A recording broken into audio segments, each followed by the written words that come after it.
eto na nga mga par, 2 araw na nga namin hindi nababalikan yung umbrella fishnet namin dito mga bro. Kaya nagdesisyon na kami guys na balikan na agad yung nilagay naming umbrella fishnet dito mga bro. At nagbabaka sakali pa rin kami dito pre na may makukuha kami tilapia o igat dito mga par.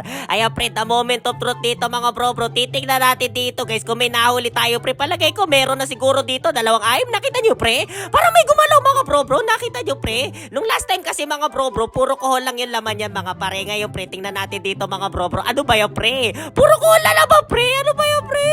Kailan ba tayo makakahuli dito na tilapia mga bro? Kita nyo pre? Napakaraming tilapia dito mga bro. Kung makikita nyo guys doon sa banda na yung pre. Naglalago yan yung tilapia dito guys. Wait lang, zoom ko dito pre. Siguro pre, no choice na tayo dito mga bro. Bumili na lang siguro tayo ng finger legs dito guys. Wala pa tayo nalalagay sa mini fish pa natin dito pare. Balak sana namin ulihin yung mga finger legs na tilapia dito mga bro. Kung makikita nyo guys, ayun pre, may naglalango yan sa gilid pre. Finger legs na tilapia yan baka par. Ang problema nga lang dito mga bro, mahirapan kami lusungin yan pre. Kasi pre, napakaraming bubog dyan pre. Tapunan na basura tong ano na to pre, yung irrigation na to mga bro. Pero ang dami tilapia pre. Dulot nga no, bumaha no mga nakaraan dito pre, umangat yung tubig pre. Masasabi naman namin pre, na malinis talaga yung mga tilapia dyan mga bro. Kung sakali makakahuli ka dito pre, syempre pre, inaano na ng tubig yung mga madudumi dito mga bro. Balak sana namin labat meron naman kami kung labo sa bahay dito mga bro. Kaso guys, nag-aalala talaga kami dito sa mga bubog dito par. Kita nyo yung mga basura dito mga bro.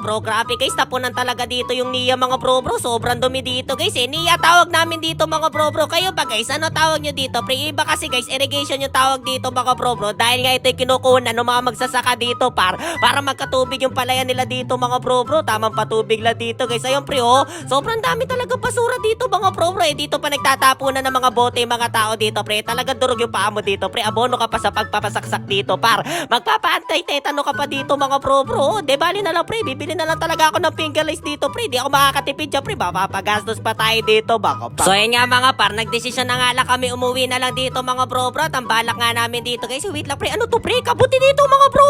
No, sakto pre. May kikwento pala ako si dito mga bro. Wait lang pre. Pag uwi natin dito pre. Grabe guys. Naunahan pala tayo sa mga kabuti dito mga bro.